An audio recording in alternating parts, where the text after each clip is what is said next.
So I just want to say thank you for giving me the opportunity to say a few words about two extraordinary women who recently passed away. I don't know if you guys know, but two weeks ago, immediately after returning from the States, my mother's mother went into hospice, and she died on Shabbat 2 weeks ago. Coincidentally, although nothing's coincidental, my grandmother from a completely different part of my family had a stroke that same day, and though initially we thought she was going to come out of it, she passed away this past Shabbat. These two women were amazing, and this is in no way a comparison of the two, but I just wanted to take a moment to talk a little bit about the two. Ruth M. Ward was extraordinary. She was always the life of the party.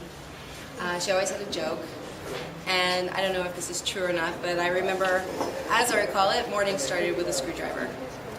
And her husband said of her that no matter what she wore, she always looked fabulous. She was a member of the Shriners, and she had grown up in a big city and somehow found herself in a small community in southern Florida. She and her husband opened a radio station, and Ruth was just a life of the party. You know, in many ways, she was it. She was it for South Florida. Estelle Weitzner was a very different woman. Again, not a comparison. She had also grown up in a big city, New York, lived in Brooklyn, and also moved down to South Florida, in not such a small city. She was a teacher, and she was very supportive of my decision to become a teacher. And while this is maybe something she and most of my family don't understand, my choice to become a Jewish educator, she still supported the fact that I wanted to be a teacher. She was much tougher, and my father said of her recently that her funeral was just a few days ago and the weather was miserable. And he said that if she was alive, she wouldn't have stood for this.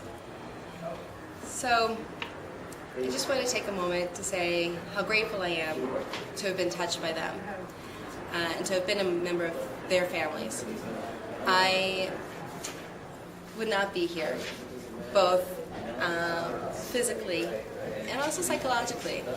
They contributed a great deal to my life, and they left behind legacies of children, grandchildren, and great-grandchildren who will miss them greatly. Thank you.